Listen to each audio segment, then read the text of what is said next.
on. I'm going to give the representative of the Russian Federation.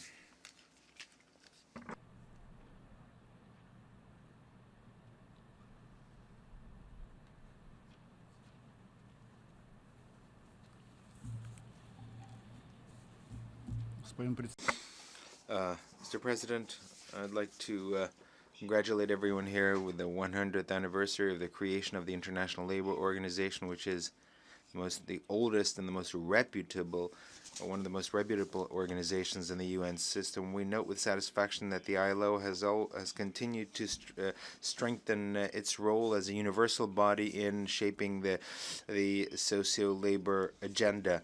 The cooperation between Russia and the ILO is expanding. We value the expertise of ILO in dealing with labor disputes, developing social partnership, regulating labor markets, improving national labor legislation. The overall number of conventions of ILO ratified by Russia has reached 77, and also our country has ratified all the fundamental conventions.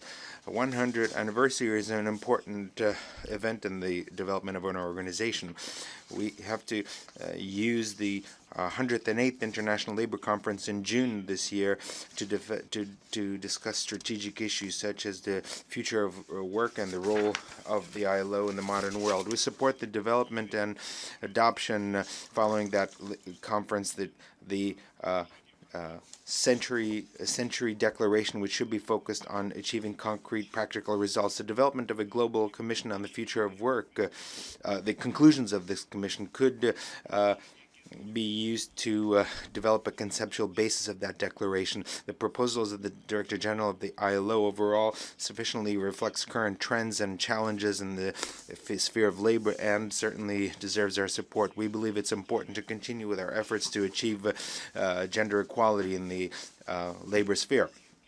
We are looking forward to the visit of the Director General of the ILO to take part in the 22nd Russian work of protecting labor that will take place in Sochi on the 22nd of April to coincide with the 100th anniversary. Its cross-cutting theme is the future protection of labor. It's not the only event of this type in our country. On the 4th and 5th of February in Ufa, in the Republic of Bashkortostan, there was an international forum, the future of labor. Some 600 representatives of government, social partners, academia from around the world took part in that event.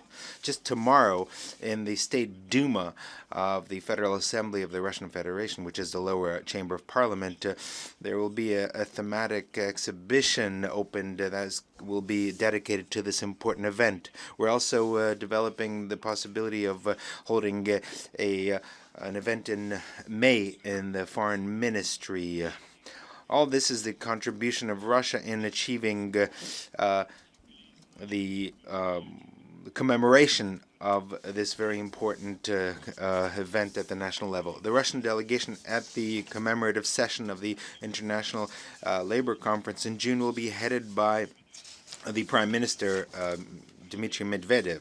This is a confirmation of the high-level, extremely close relationship with the ILO. We expect that this visit by the Prime Minister to Geneva will contribute to further strengthening our relationship. Mr. President, the Russian vision of the future of labor is based on a comprehensive, complex approach, the need to achieve a social consensus between governments, employers, and workers. It is based on the provisions of fundamental international documents, including the 2030 Development Agenda, the declaration of the leaders of the G20 and BRICS, various conventions and recommendations of the ILO. While developing a national policy in the area of the future of labor, our main attention is focused on three main components.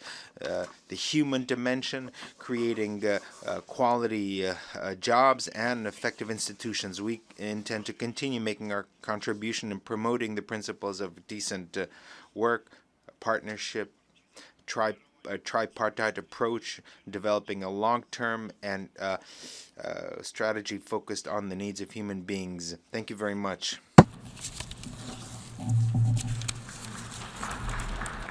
Merci. Thank you. I thank the representative of the